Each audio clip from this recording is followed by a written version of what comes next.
Millonario se divorcia de su esposa sin saber que está embarazada. Meses después, salvó a sus gemelos.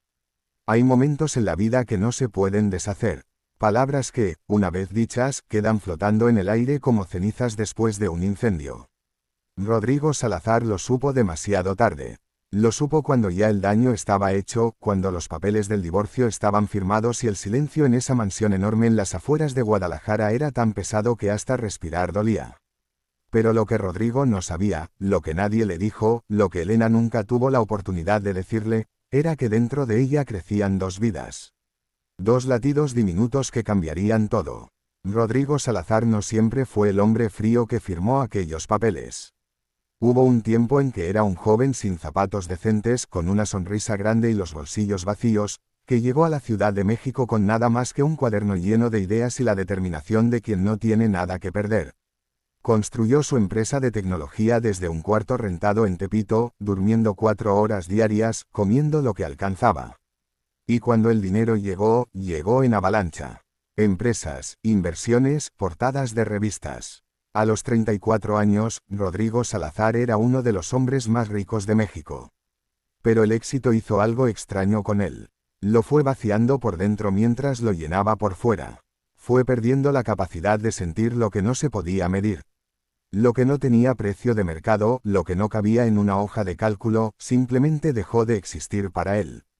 Elena Montoya entró en su vida en la peor época posible, o quizás en la mejor, dependiendo de cómo se mire. Era diseñadora gráfica, independiente, con una risa que sonaba como algo que Rodrigo había olvidado que existía, alegría genuina. Se conocieron en una conferencia en Monterrey. Ella estaba ahí para presentar el trabajo de su pequeña agencia. Él estaba ahí para cerrar un trato multimillonario. Se miraron en el pasillo y algo pasó. Algo que Rodrigo no supo nombrar hasta mucho después. Se casaron 18 meses después, en una boda sencilla que fue idea de Elena, porque ella nunca quiso la pompa ni el espectáculo. Quería un matrimonio real, no una celebración de fotografías. Y los primeros 2 años fueron exactamente eso, reales. Viajes improvisados, cenas tarde, conversaciones que duraban hasta que amanecía. Elena lograba devolverle a Rodrigo algo que había perdido en la carrera hacia arriba, la capacidad de estar presente. Pero los negocios no esperan. Y Rodrigo volvió a su ritmo de siempre. Reuniones a las 6 de la mañana, viajes que se extendían semanas, llamadas durante la cena, ausencias que se acumulaban como deuda. Elena lo esperaba. Primero con paciencia, después con tristeza, finalmente con ese silencio resignado que es peor que cualquier pelea. Cuando Elena intentó hablar, Rodrigo escuchaba con la mitad de su mente. Cuando lloraba, él interpretaba sus lágrimas como manipulación emocional, como algo que debía gestionarse, no sentirse. Le ofreció viajes, joyas, la tarjeta sin límite. Le ofreció todo menos lo único que ella pedía, tiempo y presencia. La última conversación fue un martes por la noche. Elena había preparado la cena. Había algo en su mirada esa noche, algo que Rodrigo no supo leer, algo que parecía urgente, como si necesitara decirle algo importante. Pero su teléfono sonó. Era Tokio. Era siempre algo. Rodrigo levantó el dedo, un momento, y salió al estudio. Cuando regresó 40 minutos después, Elena estaba recogiendo los platos sin haber comido. Ya no lo miró a los ojos. 3 semanas después, Elena recogió sus cosas. Rodrigo, convencido de que ella volvería, de que era una crisis pasajera que el tiempo resolvería, contrató al mejor abogado de divorcios de la ciudad y firmó los papeles con la misma eficiencia con que firmaba contratos corporativos. No intentó detenerla. No preguntó qué había querido decirle aquella noche de martes. Simplemente la dejó ir. Lo que Rodrigo no sabía, lo que Elena apenas había descubierto esa misma noche, la noche del teléfono y Tokio y los platos recogidos en silencio, era que estaba embarazada. Y que no era 1, sino 2. Elena se fue a vivir con su madre a Oaxaca. No le dijo nada a Rodrigo.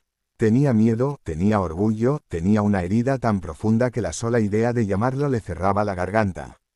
Y en algún lugar de su corazón, también tenía esperanza, la esperanza irracional de que él la buscaría, de que se daría cuenta, de que llegaría tarde en la noche con esa disculpa real que ella había estado esperando meses. Rodrigo no llegó. El embarazo fue difícil desde el inicio. náuseas que no cedían, presión arterial elevada, las complicaciones propias de un embarazo gemelar de alto riesgo.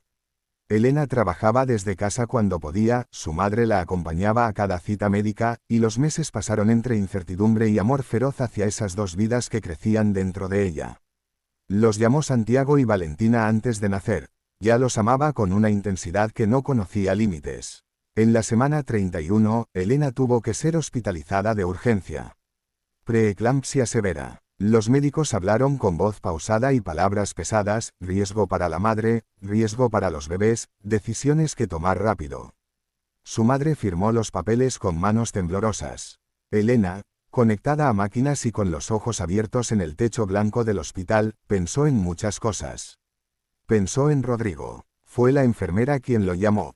Encontró el nombre en los documentos del seguro médico que Elena aún tenía, él nunca lo había cancelado, quizás por descuido, quizás por algo que no se atrevía a nombrar.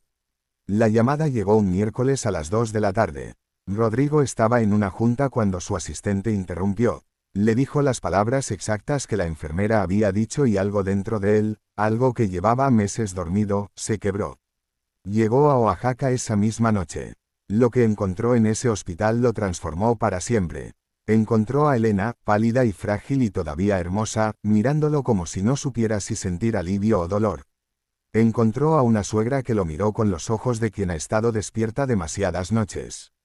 Y encontró, en una sala de neonatología, a dos seres diminutos conectados a cables y monitores, Santiago, que pesaba 1,8 kg, y Valentina, que pesaba 1,6 kg, luchando por quedarse en el mundo con una determinación que a Rodrigo le partió el alma. Se quedó, no tomó el vuelo de regreso. Canceló las juntas, desconectó el teléfono, y se quedó. Los días siguientes fueron los más largos y los más honestos de su vida. Habló con Elena, no con el abogado presente, no con estrategias ni condiciones, sino de verdad, como dos personas que se habían amado y se habían perdido. Lloraron. Se dijeron verdades difíciles. Rodrigo dijo las palabras que había tardado 40 años en aprender a decir: me equivoqué, lo siento, no supe verte. Santiago y Valentina salieron de neonatología 6 semanas después. Pequeños pero fuertes, con los ojos de su madre y, según Elena, la terquedad de su padre. El día que los llevaron a casa, Rodrigo los cargó por primera vez a los dos juntos, uno en cada brazo, y no intentó contener las lágrimas. Las dejó caer, y en ese momento entendió la diferencia entre tener todo y tener lo que importa. Rodrigo y Elena no volvieron juntos de inmediato. El amor verdadero no funciona así, no es un interruptor que se enciende con un momento dramático. Fue un proceso lento, honesto, lleno de conversaciones que antes no habían tenido y de silencios que ya no dolían igual.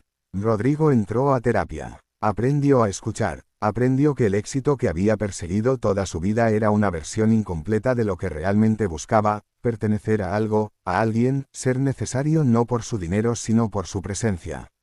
Con el tiempo, construyeron algo nuevo. No recuperaron lo que perdieron, lo que se rompe nunca regresa exactamente igual, pero construyeron algo más sólido, más honesto, con los cimientos que la primera vez no tuvieron. Hay una foto en la sala de su casa en Oaxaca. Rodrigo, Elena, Santiago y Valentina en el jardín, un domingo ordinario, riendo por algo que nadie recuerda. Es la foto más valiosa que Rodrigo ha tenido en sus manos. Vale más que cualquier empresa, cualquier portada, cualquier contrato. La vida no siempre nos da segundas oportunidades de forma ordenada ni justa. A veces llegan disfrazadas de crisis, de emergencias, de noches en hospitales que huelen a desinfectante y miedo. Pero si tenemos la valentía de detenernos, de soltar el orgullo, de mirar a la persona frente a nosotros con los ojos limpios, a veces, solo a veces, todavía hay tiempo de regresar. No dejes para mañana la llamada que alguien necesita hoy. No dejes para después las palabras que alguien merece escuchar ahora. Porque la vida no avisa cuando da la última oportunidad. Si esta historia te tocó el corazón, dale me gusta y suscríbete al canal. Aquí cada historia es un recordatorio de que siempre hay tiempo de ser mejores.